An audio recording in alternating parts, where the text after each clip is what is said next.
Bom dia. Bom dia, Saad, todo mundo que está nos assistindo. Hoje a gente está na mostra do ensino médio. Lembrando que o nosso projeto ele é um projeto da trilha de linguagens. A gente tem como objetivo debater e conversar sobre o ensino médio, trazendo opiniões dos professores e alunos. A gente vai trazer uma pequena pausa e já voltamos.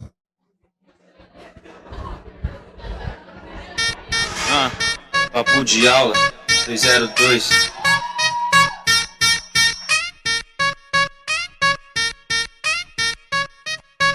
Faço minha rima, essa é a levada. Prefiro uma caneta do que uma enxada. Penso no amanhã, eu sou inteligente. Não trabalho com o braço, trabalho com a minha mente. O bagulho é que eu quero ser diferente. Por isso eu sempre estou presente.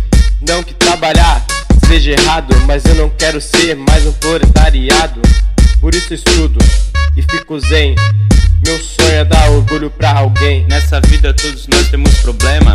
Quero mudar de vida, esse é meu lema. Pra medir inteligência não basta uma trena. Por isso eu não preciso de um emblema. Tá tudo no meu consciente, esse é o esquema. Sou presidente da minha mente e ela é muito eficiente pra mudar a vida da gente e fazer tudo diferente. Então, faça história e se junte com nós, uma glória.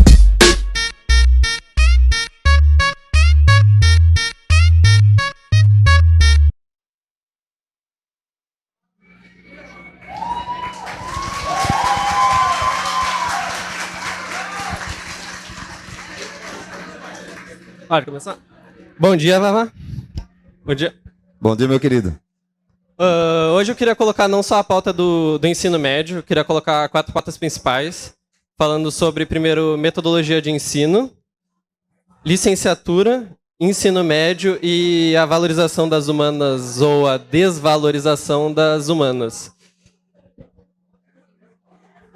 Bom, Vavá, a gente tem hoje no ensino médio, a gente tem na própria Constituição hoje uma liberdade do professor escolher a metodologia de ensino que ele pode utilizar em sala de aula, porém é perceptível como é usado meio que de forma hegemônica por todos os professores uma mesma metodologia.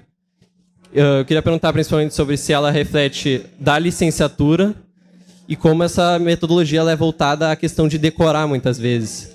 Não necessariamente toda, e tu mesmo já usou metodologia diferente, como a questão do podcast que tu está fazendo. É uma questão de debate, conversa, mas a gente sabe que não é a maioria, e que a maioria, inclusive do país inteiro, muitas vezes até mesmo escola particular, e o ensino público que tem a maioria dos alunos, vai utilizar um ensino que vai ser mais para decorar, às vezes o aluno não tem tanto interesse, e ele não sabe, às vezes, o porquê ele está aprendendo o que ele está aprendendo, e acaba... Eu falo às vezes mesmo por mim que tu decora e tu esquece 2 semanas depois, 3 semanas depois, uma fórmula ou algo só para conseguir tirar o resultado em uma prova. Eu queria falar sobre como poderia ser essa aplicação de uma metodologia diferente, qual poderia ser a metodologia que poderia ser colocada para que o aluno tivesse mais interesse e realmente aprendesse sobre o assunto. Tua opinião principal sobre isso? Então vamos lá. Primeiro, bom dia a todos. Começaria dizendo que é um privilégio, né, estar aqui representando praticamente 46 profissionais da educação. Fico muito feliz em ter sido o professor convidado. E eu começaria a tua pergunta perguntando para quem está aqui agora, que eu sempre faço isso na sala, né? Qual foi a primeira frase que o Anthony falou aqui agora?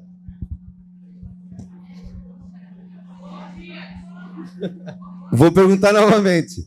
Qual foi a primeira fala que o Anthony falou aqui quando ele começou? Vocês têm certeza disso? Depois nós vamos ver a gravação para ver se realmente foi bom dia. Por que é interessante eu começar a partir daí? Primeiro, a ideia de aprendizagem, ela está muito relacionada à ideia de querer aprender. Né? Tá. Você pode criar 1000 metodologias de ensino. Você pode criar 1000 maneiras de você ensinar para fazer alguém aprender de forma diferente. Você pode se vestir daqueles bonecos de posto que a gente vê muitas vezes aí chamando as pessoas para o estacionamento ou, né, querendo chamar a atenção de alguém. Você pode vestir de Superman, de Homem-Aranha, você pode trepar nas paredes, você pode ser o que você quiser. A primeira ideia que se tem de aprendizagem é a ideia de querer aprender. A Unesco deixa isso bem claro nos seus 4 pilares. Um dos 4 pilares é aprender a aprender. Então, é claro que a educação no Brasil, ela vem há anos, né, tentando formar e criar um estilo de estudante, que é aquele que escuta, obedece, reproduz, né? Escuta, obedece, reproduz. Escuta, obedece, reproduz, que é a maioria daqueles que trabalham em parque fabril, por exemplo. Né? Você aprende a fazer um trabalho, e isso, quem estudou Revolução Industrial aí, 8º, 9º, 1º, 2º anos principalmente, sabe, né, que você vai aprender a fazer de forma sistematizada e robótica. A educação no Brasil, ela vem com esse intuito também, porque ele foi introduzido no Brasil lá com o governo, lá atrás, Getúlio Vargas, enfim, que vai criar o Ministério da Educação, com esse intuito. Quando a gente ouve esses ruídos vindos de fora, isso mostra para nós a ideia da educação. Né? Por quê? Não a ideia da educação como se quer, mas a ideia da educação que se aplica. Por exemplo, então, no Brasil se aplica essa educação por uma questão histórica. Isso é uma questão histórica. A história traz isso para nós. Ao trazer essa questão histórica, os alunos acreditam nisso também. Porque, olha só, quando a gente passa alguma atividade no quadro, a primeira pergunta que vocês sempre fazem, qual é? Vale nota. Esse é outro problema. Essa é a primeira pergunta que se faz. Se a gente diz, vamos ver, vocês fazem? Não, né? Então, a ideia de aprendizagem, eu começaria por aí. A ideia de aprendizagem, ela vem a partir daí. E aí você vai de encontro a uma educação que está te preparando para isso. Não é à toa que as escolas ainda têm sinais. Né? Nem deveria mais existir sinal em escolas que pensam na aprendizagem de forma diferenciada. Não precisaria o professor ir atrás de aluno no pátio e nem um sinal para dizer assim, começou tal aula, terminou tal aula. Até porque nós sabemos que a nova educação, e isso em todos os países desenvolvidos do mundo, não existe sinal, não existe as gavetas, que a gente chama que são as matérias, mas no Brasil, historicamente falando, ela é necessária. Por quê? Mesmo batendo sinal, os alunos têm que ser pegos no pátio.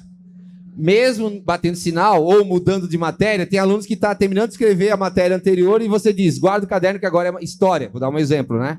Por quê? Porque a gente criou essa gaveta na educação, porque foi criada historicamente essa gaveta na educação. Sim. E nós fomos preparados para isso. Entrar, sentar, escutar, obedecer, aprender de forma automática, você mesmo falou, né? De certa forma, uma decoreba. E isso não traz para nós a educação de qualidade que a gente precisaria e nem traz para vocês o conhecimento necessário para o que a gente vai chamar de vida. Ou um conhecimento que a gente vai chamar na nova educação de conhecimento integral, que é aquele conhecimento que todo mundo automaticamente precisaria conhecer um pouquinho de tudo. Então, se a gente disser assim, o que vale esse podcast aqui, por exemplo? Eu não quero ser nem repórter e nem quero ser uma pessoa famosa para estar sentada numa poltrona, né? Mas vocês vão estar sentados diante de um patrão, por exemplo. O cara vai estar sentado na tua frente com um monte de perguntas falando sobre a tua vida, perguntando para você sobre as tuas redes sociais, e você vai ter que saber se expressar nesse momento. Então, essa educação formal, ela vem com muita força historicamente para o Brasil, e é uma educação que ainda temos presente no dia a dia dos alunos, porque os próprios alunos trazem isso consigo, né? Se a matemática vai trazer a matemática de uma forma diferenciada, se a história vai trazer a história de uma forma diferenciada, isso tudo vai ser desenvolvido em sala de aula, mas a primeira ideia que se tem é que o aluno não está aprendendo nada. E aí nós temos que aprender muito com as pedagogas de plantão, né, que não dividem de forma nenhuma, né, o conhecimento. Então, as pedagogas, elas trabalham todas as áreas do conhecimento de forma organizada, mas de forma integral. Então, se eu vou falar, por exemplo, de os povos indígenas do Brasil, eles vão falar também da geografia, eles vão falar da ciência, Sim. Elas vão falar da história, né? E a gente tem o hábito de depois, com o passar do tempo, ir separando por gavetas. Então, a educação infantil faz isso. Os anos iniciais começam a perder esse status, porque depende de cada pedagoga, né? As pedagogas do plantão sabem do que eu estou falando. Tem professoras pedagogas que não fazem a divisão de cadernos, já tem professores que sim, fazem a divisão de cadernos. E aí o aluno já vai se aprendendo o quê? Acabou a aula de português, começa a aula de história. Como se ambas não fossem vinculadas umas às outras. Se eu boto uma pergunta lá, e aí o aluno me diz, professor, não entendi essa pergunta, eu preciso do português. O aluno necessita do português, para ele poder entender essa pergunta, né? Se eu não corrijo como professor de história os erros de português dos meus alunos na sua prova, nos seus trabalhos, eu não estou fazendo meu papel de professor de história e também me preocupando com esse aluno que não está sabendo escrever as palavras, por exemplo, como Brasil, com B minúsculo, e assim sucessivamente. Então, essa ideia de uma educação programada, essa educação tradicional, ela tem muito a ver, primeiro, com a nossa história. Segundo, ela tem muito a ver com o que está sendo passado no dia a dia. Então, quando os pais perguntam, o que é que tu aprendeu hoje na escola? Se o aluno traz algo diferente que não seja aquela ideia de encher o caderno, tem professores, tem pais que perguntam para mim, professora, eu abri o caderno da minha filha de história e não tem nada lá. Será que eu não passei nada o ano inteiro? Não é no caderno que precisa estar, né? Essa é a ideia. Então, essa é um posicionamento que eu vejo, assim. A história no Brasil ela é trazida dessa forma historicamente falando.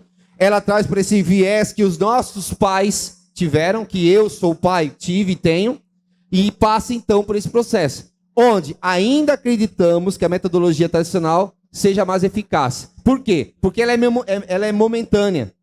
Eu ensino, por exemplo, se eu fiz 10 perguntas de história, eu copiei as 10 perguntas numa prova, o aluno estudou as 10 perguntas e colocou lá dentro, igual a mesma resposta, momentaneamente ele aprendeu história. Mas se eu perguntar daqui a 20, 30 anos sobre esse assunto, talvez ele não lembre mais. Então, eu penso que é uma questão histórica, ainda é algo que tem que ser desconstruído, primeiro por nós, professores, porque a gente também fica nesse impasse muitas vezes de que, nossa, não estou passando nada, não estou passando nada, não estou passando nada.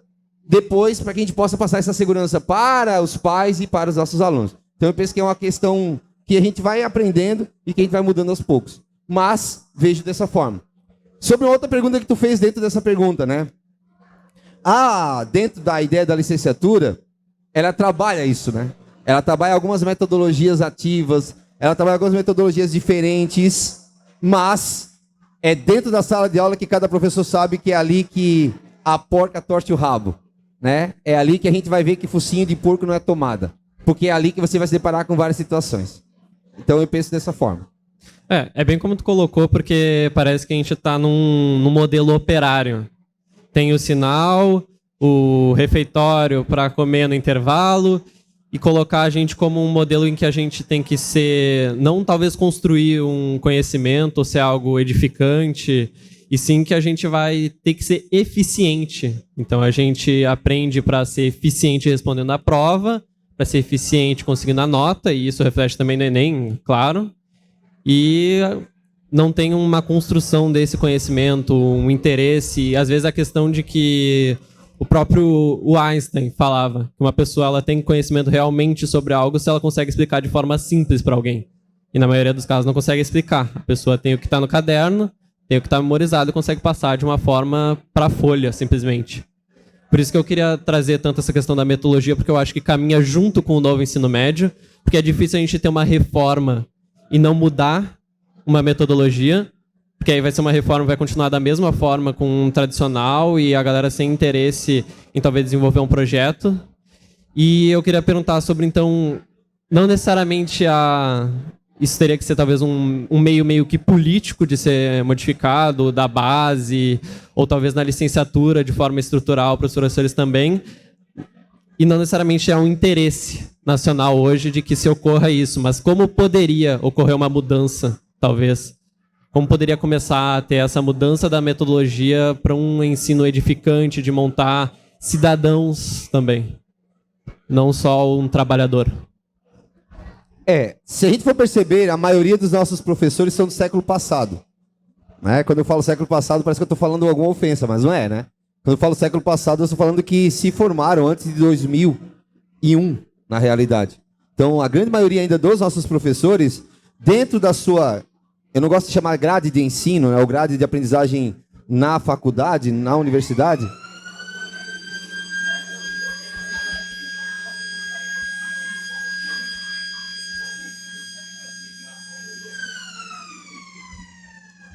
Para quem trabalhou 15 anos em iniciativa privada e quem trabalhou 15 anos como eu, em chão de fábrica, era hora de eu tomar meu cafezinho.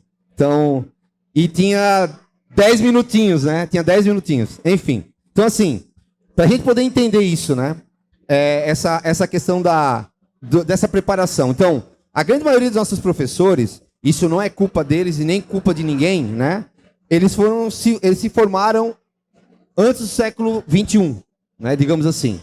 Onde já tínhamos, de certa forma, aquela mesma ideia de professores formados em décadas passadas, com metodologias antigas, mas com uma geração muito ativa, já lá no início do século XXI. Hoje, cada vez mais gritante essa ideia, essa vinculação de que a aprendizagem, ou esse ensinar o professor a ensinar, ou seja, as licenciaturas prepararem esses profissionais, eles têm trazido alguns documentos que retratam esse novo ensino médio, que retratam essa nova forma de educação, que retrata tudo isso. Mas, como eu já falei, né, encerrando a pergunta anterior, é dentro da sala de aula que as coisas começam a se complicar. Tem várias questões, tem várias intempéries aí, tem várias situações que deixam os professores, de certa forma, por exemplo, sem condições de trabalho em alguns estilos. Vou dar um exemplo. Os professores de geografia querem fazer um Google Maps lá para fazer um trabalho com os alunos e diz, todo mundo pega seu celular e vamos agora clicar aqui, vamos buscar a latitude tal, a longitude tal, e o aluno vai fazer isso no seu celular. Porque cada aluno tem o seu celular, mas a nossa escola não tem internet. Ponto. Fomos barrados. Vamos tentar trabalhar com a metodologia nova? Não conseguimos. Aí o professor vai fazer o quê? Vai fazer como eu aprendi? Pegou o Atlas. Eu acho que nem tem mais Atlas na escola, né, professora? Tem ainda? Ah, então tá bom. Você vai lá pegar o Atlas e você vai fazer o cálculo da longitude, da latitude. Algo que para o aluno, sinceramente, não é interessante. Porque ele tem uma ferramenta na mão que ele poderia usar. Então, assim, o professor está preparado? Alguns sim.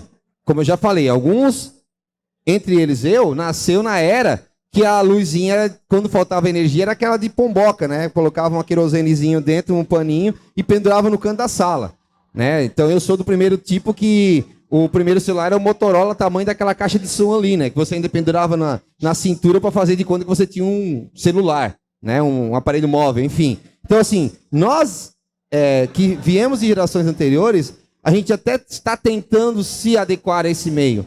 Eu acredito que os novos professores já têm uma formação diferenciada. Eu dei aula para as licenciaturas de História de 2016 a 2021 e a gente sabe que lá tem, dentro das cadeiras, tem uma das cadeiras que é a metodologia de ensino. Entre elas, você vai trazer algumas metodologias como a que é mais lembrada e falada, que é metodologias ativas.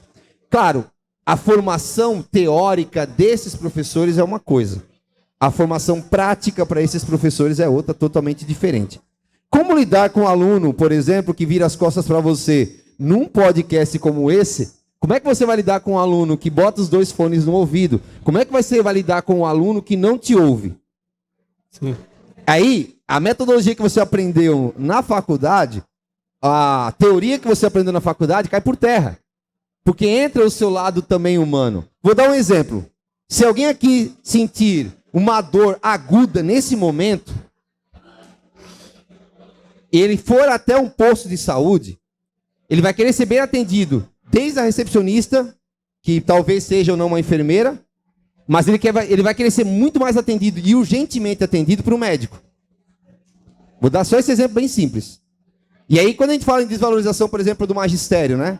Sim. O aluno não vê que o professor, ele é um funcionário público que deveria ser sugado pelo aluno por tantas perguntas necessárias para que o professor soubesse responder. Eu até arrisco a dizer aqui para os meus nobres professores que quando a gente chega numa sala que nós temos alunos que te instigam a estudar, porque você sabe que aquele aluno vai te questionar e que se você não estiver preparado com indagações que realmente, não que você tenha saber tudo, a gente não é uma enciclopédia, nós não somos um Google, mas que você tenha pelo menos um conhecimento prévio daquilo que está sendo abordado. Se você não tem esse desafio na sala de aula, o professor também vai diminuindo. Então eu estou fazendo essa comparação entre a saúde e a educação, porque o professor ele está sendo preparado, talvez não da melhor maneira possível. Existem várias falhas no sistema. Eu vou falar também porque eu fiz parte desse processo. Eu fui um aprendiz, eu sou um licenciado à distância, eu fui professor à distância também de licenciaturas e vejo que existem muitas falhas ali. Mas não só ali, também nas presenciais existem. Mas eu vejo que uma das maiores dificuldades, mesmo sendo professor querendo ensinar, ainda é a maior dificuldade alunos querendo aprender. Por que eu faço então a comparação entre alunos que estão querendo aprender numa escola e alunos que estão doentes querendo um atendimento médico que está com a dor aguda? Porque ele quer ser e resolver aquele problema dele de imediato. Os alunos não veem muitas vezes na escola algo que não vai ser imediatista, mas que vai ser para a vida toda, né? Se a gente chegar aqui para algum aluno e dizer assim, ó, você vai até ali à frente e você vai parar o primeiro ônibus que tiver a palavra encantada. Todos os alunos vão conseguir fazer isso. Por quê? Porque eles aprenderam na escola a ler. Então, muitos alunos dizem assim para nós assim, ó, pessoal, a escola não é interessante, a escola não serve para mim. Eu não quero estar aqui na escola. E aí eu fico muito triste por eu e vários de nós aqui que tivemos uma geração anterior à nossa. Por exemplo, vou dar um exemplo para minha avó e minha mãe. As duas fizeram Mobral juntas, né? Minha mãe com 40 anos, minha avó com 60 anos, estudaram na mesma sala para aprender a escrever o próprio nome. Ponto. Hoje, essa geração toda, que é a educação para todas, tem essa chance e automaticamente, aí entra a primeira pergunta que você me fez. O professor pode se vestir de palhaço, de Superman, ele pode se pendurar na quadra, ele pode fazer, enfim, 1000 piruetas. Se automaticamente os alunos não entenderem que eles estão aqui para aprender o mínimo possível para a vida, qualquer metodologia é nula. Qualquer ensinamento de licenciatura é nula, porque o professor pode ser o melhor do mundo. Vou dar exemplos. Tivemos professores doutores. Temos professores doutores, mestres especializados nessa escola. Em qualquer lugar de escola privada, e aí eu vou dar uma espetada nos alunos agora, porque qualquer lugar de escola privada, quando a gente vê assim, esse professor é doutor, nossa, esse professor é mestre, nossa, esse professor tem especialidade, os caras, inclusive, querem conversar com esses professores nos corredores. Nós, da faculdade, fazíamos isso. Nós queríamos falar com os nossos professores, os caras que não chamavam atenção. Ele descia com o material e tu ficava lá, babando até chegar no carro dele. Ele só falava assim, ei, eu tenho que ir embora, tá? Porque você queria sugar dele o máximo possível. Aqui, se a gente pegar qualquer um recém-formado do ensino médio, estou falando aqui no sentido de escola pública, tá, pessoal? Ou qualquer doutor ou pós-doutorado, para alguns, ou para a maioria dos alunos, tanto faz. Aí a gente também não pode só trazer presente a ideia da culpabilidade do professor, do magistério, da preparação, sim, da licenciatura, né? Então, quando a gente fala assim, formação continuada para professores, nós temos continuação continuada sempre. Os professores estão se formando. Eu, por exemplo, já fiz toda a minha inscrição para fazer um mestrado. Quando fui apertar no botãozinho enviar, cancelei. Por quê? Porque, ao ver a aflição de vários colegas meus, me debruçar sobre cadernos, estudos, textos, teorias, noites e noites mal dormidas, finais de semanas que ao invés de eu estar na praia curtindo, tomando a minha cerveja, jogando meu futebol, tá lá enfiado dentro de livros, cadernos e artigos. Quando eu termino o meu mestrado, eu tenho meu título como mestre. Claro que como gratificação pessoal, isso é algo muito profissional, pessoal, enfim. Sim. Mas entra aquilo que eu disse. Se eu tivesse alunos que me instigassem, que me levassem a querer estudar um pouco mais, talvez eu até faria lá o enviar no mestrado para poder estar muito melhor preparado para dar aula para meus alunos. Então, às vezes, é o processo. A licenciatura, às vezes, se prepara nem sempre. Tem algumas falhas do sistema, a gente acredita nisso, a gente sabe disso, né? A gente e tem esse conhecimento, mas também temos que entender que muitas vezes é o que nós estamos tendo como retorno, né? Que muitas vezes não nos instiga a querer mais, a fazer mais. Aí entra as metodologias que tu mesmo perguntou. Às vezes pode fazer a melhor metodologia de ensino do mundo. Vou dar um exemplo do podcast de vocês, né? Papo de aula. Eu sei contar nos dedos quantos se envolveram. Sim. Desculpa dizer isso, né? Eu sei contar nos dedos quantos se envolveram. Não é a metodologia.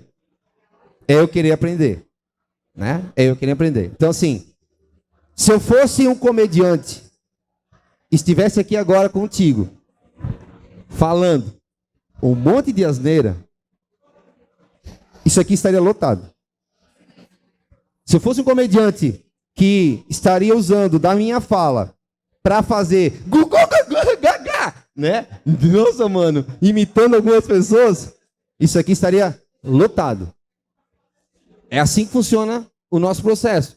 Claro que nós, professores, somos responsáveis. Também. Nós somos os adultos da história, nós somos os preparados da história.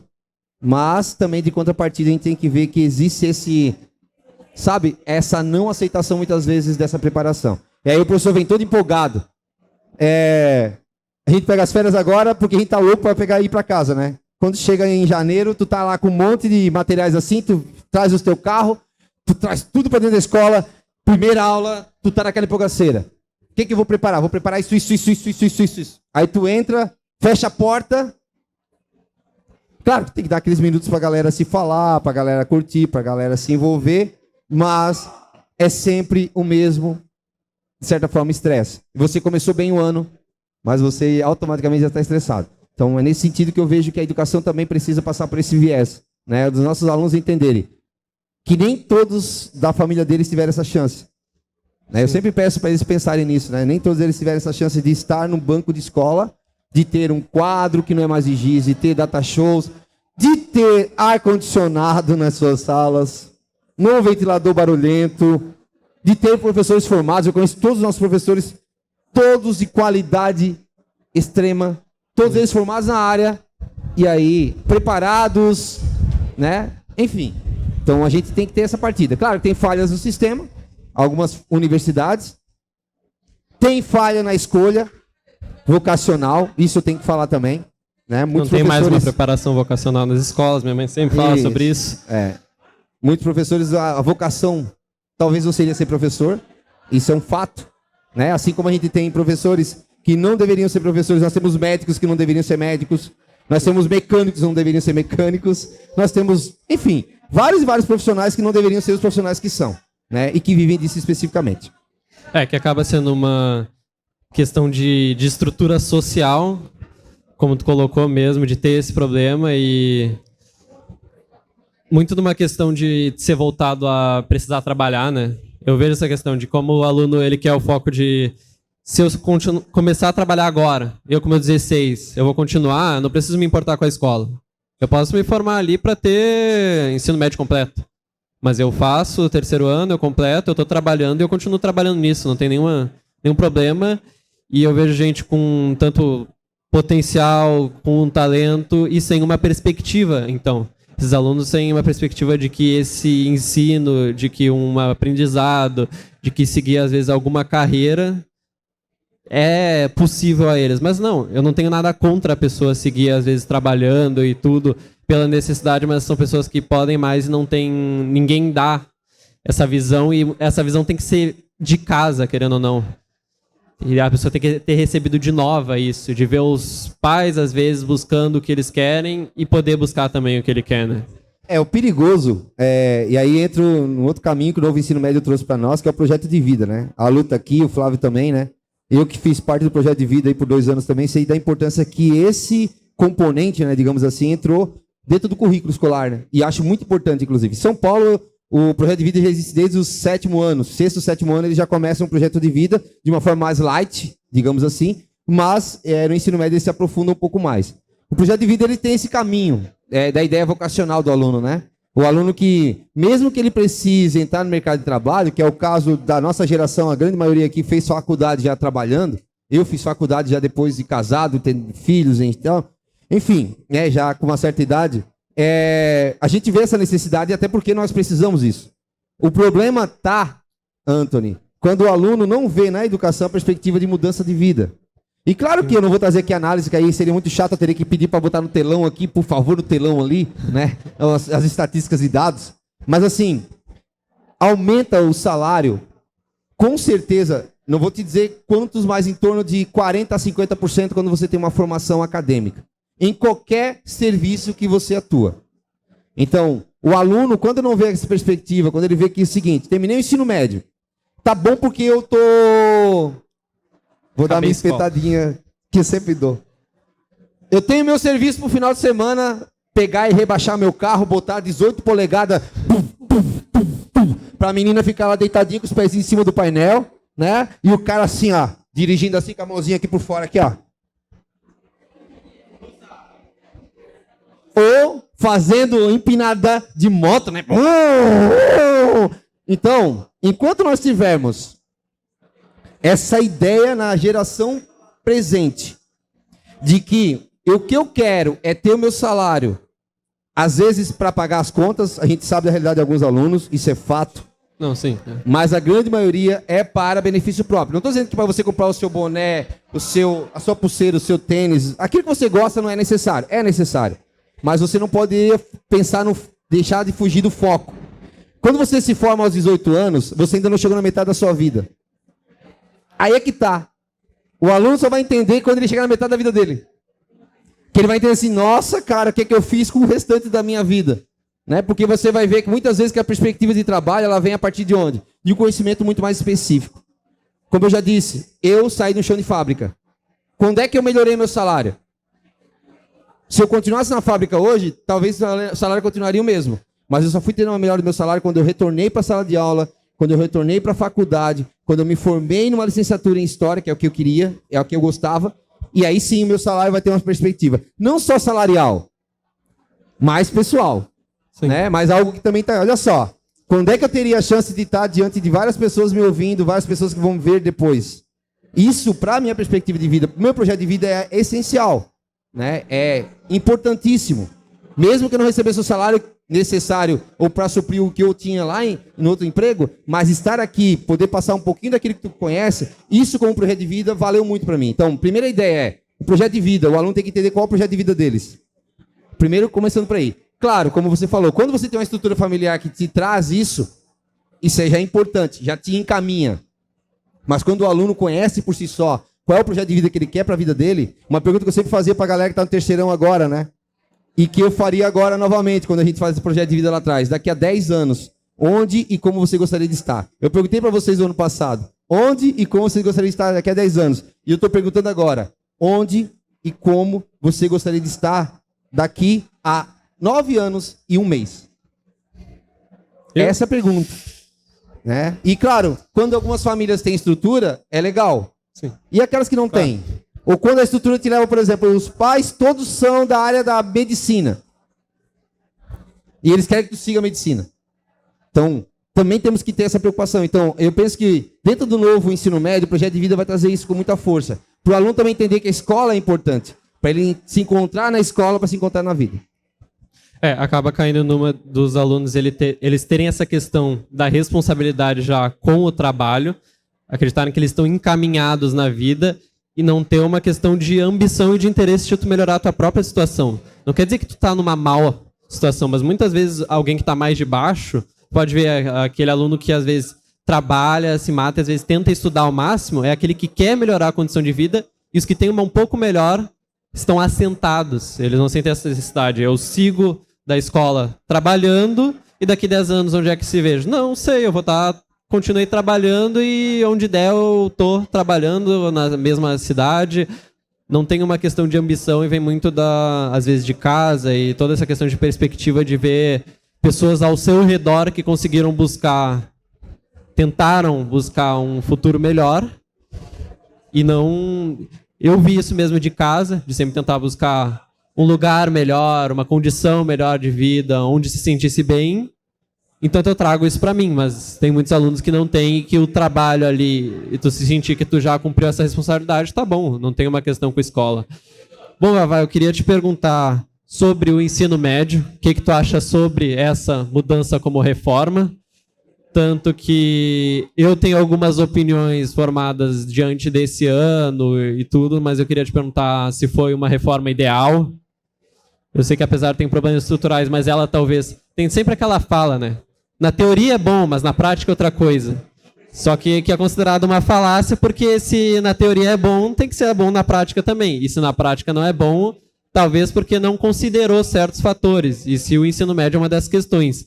Se ele pode vir a ser modificado até, se ele não for o ideal, se ele pode vir a ser modificado até ficar algo bom, for sendo adaptado, principalmente ao ensino público, que tem a maioria dos alunos do país, ou se a ideia seria fim mesmo, não ter essa reforma, porque eu não considero que foi um avanço assim, um avanço na educação, como a gente está colocando, não foi um avanço, e talvez colocar uma reforma em outro ponto, uma reforma no ensino fundamental ou de outra forma.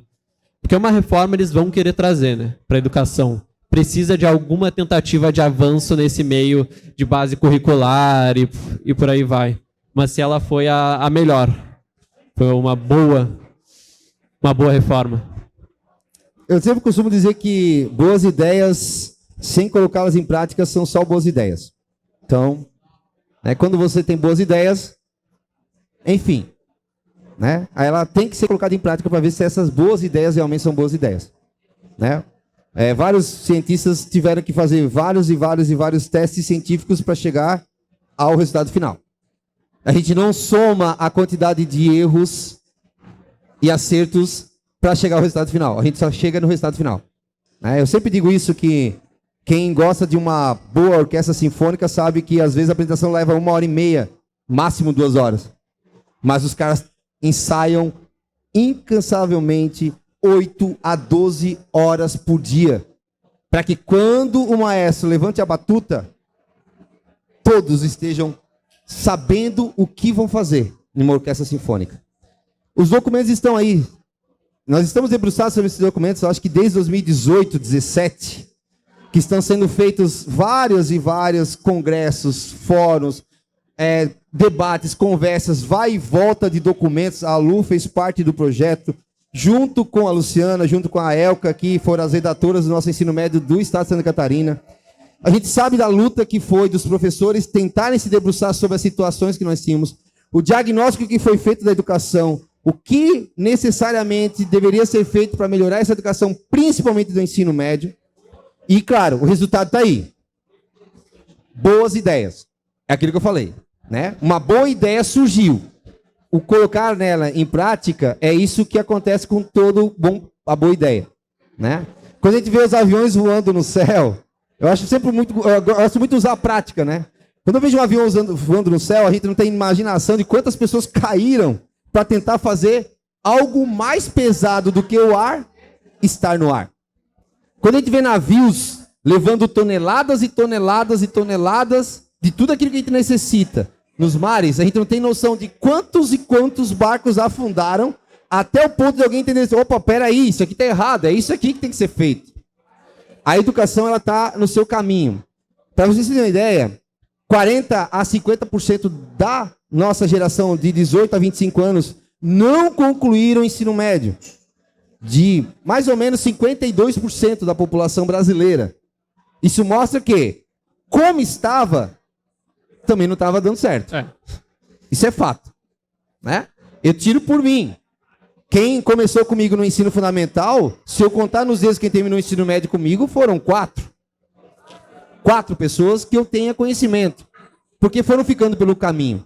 Então, eu penso que a boa ideia surgiu. Não é só uma ideia, né? Deixar bem claro, tá? Isso aqui que está aqui não é a estrutura de um governo. Isso aqui é um planejamento do Estado. O Brasil pensou nisso. Indiferente de qual governo vai assumir. Santa Catarina pensou nesse novo ensino médio. Indiferente de qual governador vai assumir. Isso é um projeto feito no chão da escola, com pessoas da escola, com entidades ligadas à escola e à educação, e transformou isso numa boa ideia. Aí vem as lacunas. Claro, né? Imagina você ter que ter 25 salas para as 25 trilhas. A nossa escola tem 18. É bem inviável, na realidade. Já começamos por aí. Então, assim, é claro que todo o processo, ele requer uma adequação. Experimentação é... Penso que só o fato de você estar aqui sentado comigo agora, tendo o papel de protagonista, que é uma das palavras mais usadas em todos os textos do ensino médio, tendo esse protagonismo, para nós, professores, já é um ganho. Por quê? Porque o novo ensino médio ele traz isso. O protagonismo juvenil está à frente. E aí entra a preocupação que a gente tem. Se o aluno não quer, se o aluno não gosta da escola, se o aluno não gosta e não está preocupado com a sua formação integral, esse protagonismo não vai existir. Então, a ideia foi lançada, ela hoje é uma lei, todos nós temos que automaticamente nos debruçar sobre isso, conhecer todo esse processo do novo ensino médio e tentar aplicar com aquilo que temos lá. Eu não sei a frase certa do Marcelo Cortella, mas ele diz o seguinte: eu tenho que trabalhar com o que eu tenho e tenho que fazer o máximo que eu melhorar para fazer aquilo que eu faço com o que eu tenho, até eu ter condições melhores de fazer aquilo que eu faço. O Marcelo Cortella deixa isso bem claro, né? Então, assim, eu tenho que fazer com o que eu tenho. A gente hoje poderia estar fazendo a transmissão ao vivo? Sim. Via internet? Sim. Deixamos de fazer um podcast? Não. A gente adaptou aquilo que a gente tinha para fazer um podcast. Então, eu penso que a gente está no caminho certo. E nós, que estamos debruçados a isso desde 2017, 16, 18, aí, preocupados com essa formação, se reunindo toda quinta-feira para fazer o melhor para vocês nas programações, na formação, na metodologia de ensino, a gente está tentando fazer a nossa parte. Eu acredito, Anthony, que a geração de vocês só vai ver esse resultado quando vocês tiverem filhos. Aí a gente vai ver um certo resultado. Até para nós podermos nos debruçar sobre isso e dizer assim, isso aqui até aqui foi válido, daqui para frente não deu certo. O que a gente precisa melhorar? Né? Melhorar. As ideias foram lançadas. Eu penso que é um processo que a gente está. Fomos atrapalhados por 2 anos de pandemia, infelizmente, sim, né? Foi lançado esse nosso novo ensino médio de 2021, mas automaticamente a gente está no processo. Então eu vejo que estamos no caminho. Não é o ideal, mas é o real. Porque eu ainda tenho a questão de uma crítica, por exemplo, da questão com as humanas, em que com a diminuição da carga horária, também diminuiu, portanto, das humanas, e a gente, por exemplo, tendo um período por semana, a questão que coloca para mim é que não só projeto de vida poderia ser um projeto de vida. As humanas têm real importância nisso. A filosofia nos estudos sobre a ética, a história no conhecimento da própria realidade do país e do planeta que se formou, geografia num conhecimento geral, às vezes, da própria população, etnia, classe, renda e por aí vai. A sociologia com os estudos de décadas de sociólogos, pensadores e todas essas que foram diminuídas, que poderiam ter, elas têm um papel inclusive no voto, na decisão política da pessoa, na forma como ela reconhece o mundo e os problemas em volta, em que diminuiu um período e isso realmente afeta de forma negativa essas humanas, que para mim que é uma questão de que a gente vai ter matemática e português importante, mas que elas não têm o devido respeito, em que química, biologia e as ciências da natureza, elas têm a sua importância, mas elas vão ser mais importantes a quem quer trabalhar nessa área, e já as ciências humanas, essas 4, vão ter uma importância a qualquer cidadão ser formado. E a gente perde muito com essa queda dos períodos em que elas deveriam ser mais valorizadas no currículo escolar, sendo consideradas como uma das principais, junto com português e matemática, não menos.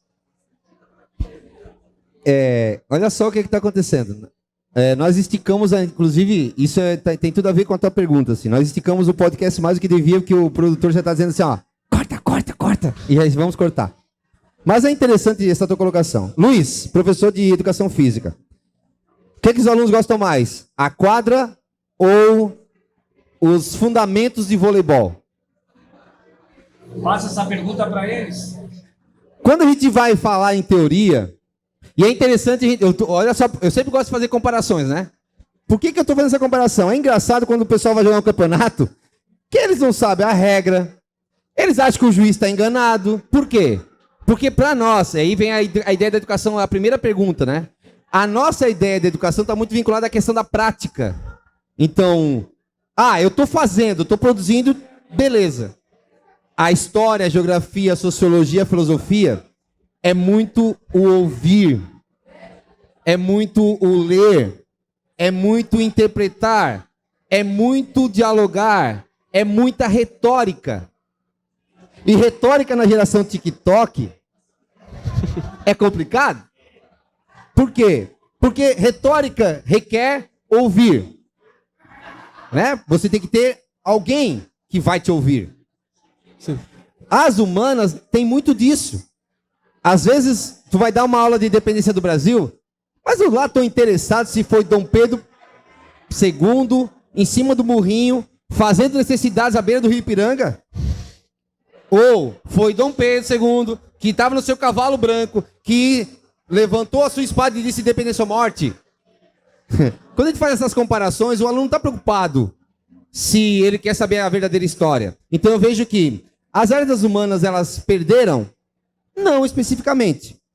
Se os alunos, isso é um reflexo dos alunos, porque vocês escolhem. Por exemplo, pro ano que vem nós temos duas áreas de trilhas e matemática, é isso? Opa, peraí. Uma trilha de matemática e duas eletivas de matemática. Sim. Algo que para nós era impensável. Né? Mas por quê? Porque para os alunos, a prática é mais importante, porque isso é o que está sendo, de certa forma, e foi transmitido por muito tempo. Então, ouvir, fazer roda de diálogo, de conversa, muitas vezes não é interessante. As perguntas que às vezes vocês me fazem na sala. De novo, professor, roda de conversa? Peraí, a gente vai ter que aprender com quem? Né? Com o outro, ouvindo, dialogando, discutindo, refletindo, analisando, né? Criticando, retrucando, indo de encontro, ou concordando ou não, discordando, enfim. Mas só se discute a partir do momento que você fala. Então eu penso que as humanas, elas foram, de certa forma, prejudicadas, mas ao mesmo tempo está disponível. Né? Vocês podem escolher. E aí mostra que, claro, nós, as humanas, vamos ter que trabalhar um pouco mais para vender o que a gente chama de produto. Né? A gente aqui vai ter que disputar um pouquinho mais com os outros professores e tentar mostrar por que é tão importante a nossa área, não desfazendo das outras áreas. Né? Eu fico lisonjeado ao ser primeiro convidado por estar aqui, por ser da área das humanas. Até porque se fôssemos convidados professores das áreas das exatas, eles com certeza seriam mais exatos. Já tinham terminado o podcast, todo mundo já estava se divertindo. Né? Todo mundo já tinha se divertido, já tinha terminado o podcast, acabou. Mas nós humanos temos essa mania de estar sempre na retórica, esticando uma pergunta que era simples. Ponto. Só que nós não temos ponto final. A história, as humanas, nunca terá ponto final. É sempre reticências. Sempre reticências. E no máximo, um ponto de interrogação. Quem te disse? Quem falou? Realmente foi isso? Qual a base? Mais ou menos nesse sentido. Bom, professor, a gente já passou bastante do tempo. Eu vou deixar aberto um pouco as perguntas, se alguém quiser fazer ao professor ou a mim. Fique lá, vão ter. Já que ninguém ouviu, Antônio, eu vou repetir. Se alguém tiver alguma pergunta e queira fazer para minha pessoa, para o Antônio, por favor. Não, tem que vir aqui para falar no microfone aí.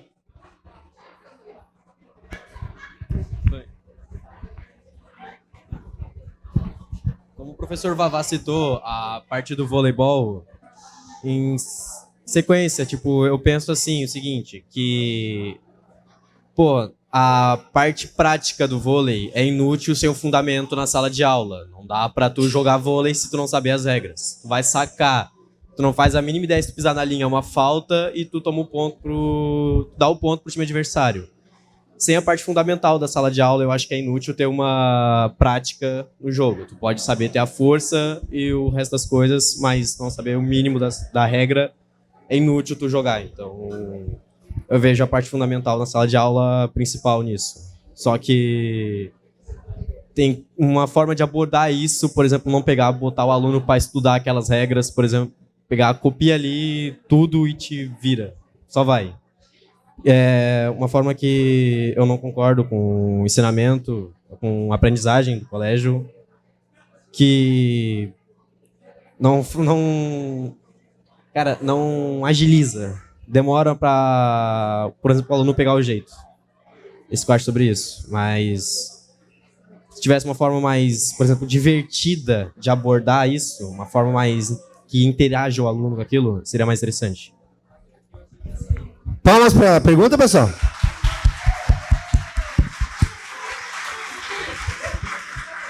Eu acho interessante a questão que ele colocou, em que prática e teoria tem que estar sempre alinhado, e que é um dos problemas e uma das maiores críticas, segundo pesquisas mesmo dos alunos em relação à escola, de como não está alinhado. Eu espero, inclusive, que isso seja uma questão da própria trilha, em que eu conversando com o professor Lucas de Física, que ele não tem um período, ele não tem um tempo para fazer uma aula prática, mas espero que concilie. Só que aí eu também tenho a questão de que entra com o que tu está falando. Como ele disse da educação física, eu tive aula teórica de educação física. Era horrível, me desculpa, eu não entendia nada, eram uns textos e era isso. Então tem uma questão de estar alinhado, mas ao mesmo tempo entra o que tu disse. Se tiver aula prática lá, e a galera batendo papo do lado e não tiver funcionando nada. Tem esse alinhamento também de, não tem aula prática, não tem nada. E aí chega na hora, ninguém dá atenção nenhuma, todo mundo leva da brincadeira e acaba, não entende nada, não aprende nada e acabou levando na mesma. Então, acho que concilia todas as coisas que a gente falou aqui, a questão da prática alinhada à teoria, mas eu espero que com a trilha traga mais isso, as pessoas vão escolher a sua área. Então, se eu tenho interesse na física, se eu tenho interesse na ciência da natureza, vai ter alguma prática com isso. Se eu tenho interesse na matemática, vai ter alguma prática com isso. Se eu tenho interesse nas humanas e, portanto, por aí vai. Espero que, então, isso também tenha uma resposta ao ensino médio. Alguém aqui é consultor da Mary Kay? Alguém é consultor da Avon? Alguém aqui é consultor de alguma venda? Levanta a mão. Vou reformular a pergunta, a fala que ele fez. A coisa que mais vende hoje no Brasil é os tais coachings. Os caras trazem tudo pronto. E eu acho super interessante porque você vê que é um ginásio, mas aquilo está lotado. Porque os caras vão falar aqui com você, você pode, cara, você consegue, cara, vocês conseguem. O cara vai trazer algumas coisas que eu fico olhando assim, cara, eu também conseguiria ser coach. Se é para subir uma escada, assim, ó, você tem que subir a escada a cada degrau. E aí vai lá em cima da escada e diz assim, então você vai dar todo mundo aqui de cima. E aí eu tô inclusive pensando em estudar para ser coach. Por que eu tô perguntando se alguém aqui é vendedor da Mary Kay?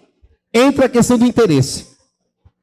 Esses caras recebem muito e você paga muito caro para ir uma palestra desses caras. Muito caro. Muito caro. E você tem que ouvir esses caras falarem por 2h30 a 3 horas.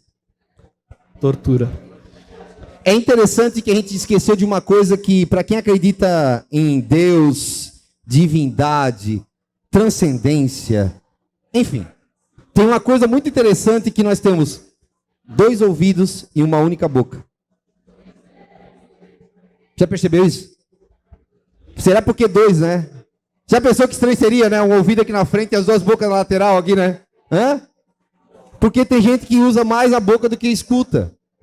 Então, assim, concordo em partes com a ideia da metodologia ser um pouco diferente? Sim, mas entra aquilo que eu falei na primeira pergunta. Se não tem interesse, eu não vou ouvir. Eu tenho colegas meus que terminaram o ensino médio assim, mas pensa assim, terminaram eles assim, sendo ajudados. E depois foram entrar no mercado de trabalho. Os caras têm que ir para cursos. Estão pagando caro para ouvir. Ouvir. Ouvir.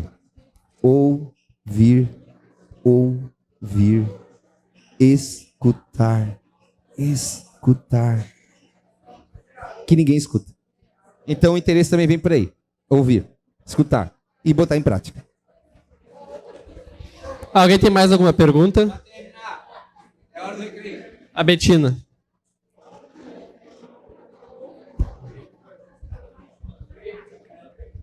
Então, não sei se está funcionando, tenho noção de espaço.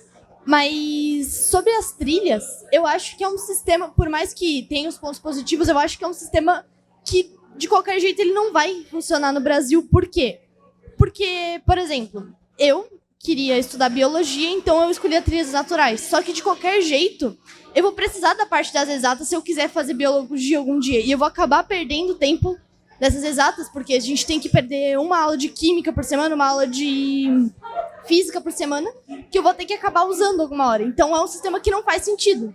Na minha visão, deveria aumentar a carga horária de algumas matérias. Tipo, esse tempo que a gente tem à tarde deveria ser as aulas a mais, mas a gente não precisaria perder as aulas que a gente já tem na base, porque a gente acaba perdendo tempo de uma coisa que é essencial, que a gente vai conseguir. E eu queria perguntar, como que vocês acham que isso vai ser resolvido com o tempo? Se vai mudar isso ou se vai continuar de qualquer jeito? Palmas para Betina, né? E encerrar, porque senão ninguém vai ouvir mais a gente, né? Vou responder só pelo seguinte, senhora Betina. No final do curso de vocês, do ensino médio, vocês terão 1.000 horas aula. A gente pode aumentar para 10.000 horas aula. Vou retornar a falar aquilo que eu falei. Não vai resolver se de contrapartida não tiver o interesse, entendeu? Eu não vejo que a quantidade de aulas aumentada, mas sim a qualidade de aulas dadas. E essa qualidade vem de onde? Vem desde a chegada do professor na sala. O professor vai fazer a chamada. Aí começou a fazer chamada, entra um, entra dois. Aí tu, não, fulano tá aí também, professor. Entra três. Professor, posso ir no banheiro, posso tomar água, posso ir para tudo quanto é lugar, menos ficar aqui. Entendeu? Então assim, ó, é claro que vocês fazem um diferencial. É essa a ideia que a gente tem. Quando se fala em sucesso em qualquer projeto, eu nunca vou poder contar com 100% da escola. Mas se eu atingir 1% desse 100% da escola, como está acontecendo com vocês, e vocês são prova disso, para nós já está funcionando. Até porque não adianta a gente querer salvar o mundo inteiro e a educação inteira. Porque nem todo mundo quer ser salvo. Infelizmente é assim que funciona. Eu vejo dessa forma. Essa é a minha visão de escola, né? Essa é a minha visão de aula. A gente perde muito tempo. Eu levo em torno de 10 minutos para fazer uma chamada. Então não adiantaria mandar 1.000 horas aula e aumentar o número de carga horária das metas dos outros componentes, se a maioria também não entende ainda que eu posso aumentar ou diminuir, mas teria que ter qualidade e consistência nesse tempo. Eu vejo dessa forma. Eu acho, Betina, entra num ponto que eles teriam interesse também com esse novo ensino médio de tornar a escola integral. Só que a gente sempre vai bater em várias paredes na questão de que tem gente que necessita trabalhar e por aí vai.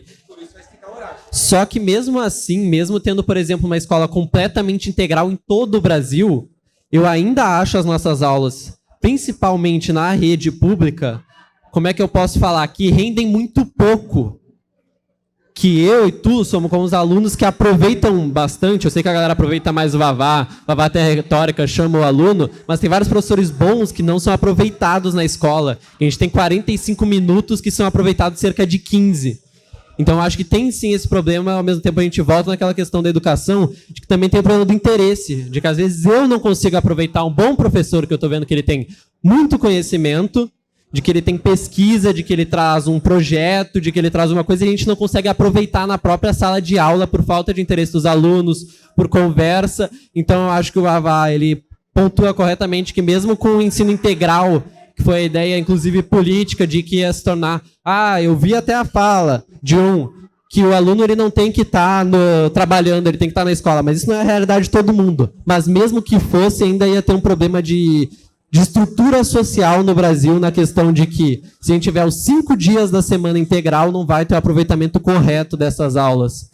Então, acho que sim, isso prejudica, por exemplo, eu e tu tentando aproveitar algumas aulas com alunos que não estão. Eu acho que não é difícil ficar numa fila pro lanche um pouco em silêncio para escutar. Eu sei que a gente se estendeu, mas eu acho que não é nem um pouco difícil de ter uma educação, de escutar um pouco. Mas eu ainda entendo esse ponto de como a gente é prejudicado, como isso é pouco organizado. Mas também não é plausível, por exemplo, organizar uma sala dos melhores alunos, porque isso pode ter uma regressão nos outros, que poderiam aprender mais com esses. Então, acho que sempre entra numa questão de estrutura social. Eu gosto sempre de analisar esse tipo de coisa, mas que é mais complexo do que talvez uma mudança no ensino médio. Que ele veio para mostrar talvez alguma das convergências e algumas das dificuldades que a gente tem com o ensino no Brasil.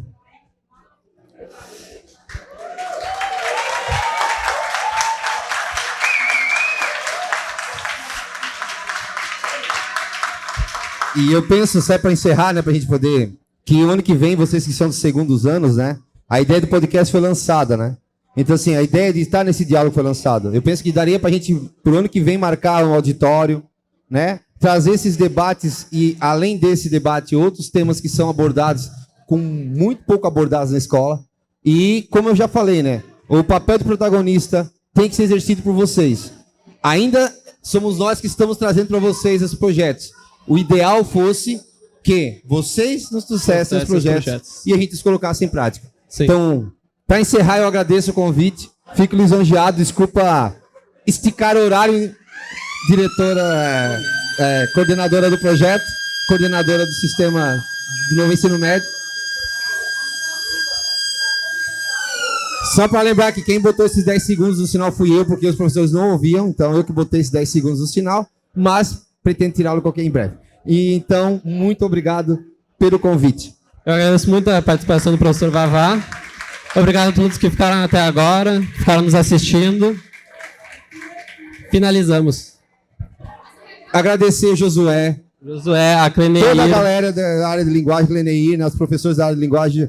Agradecer a coordenadora Indiana, que fez de tudo e faz de tudo para a gente poder estar aqui nessa tarde, nessa manhã, nesse dia, vai ser o dia todo de mostra, né? Então, obrigado a quem estava aqui com a gente ouvindo e vamos ter vários outros assuntos para o ano que vem, se Deus quiser. Valeu. Obrigado.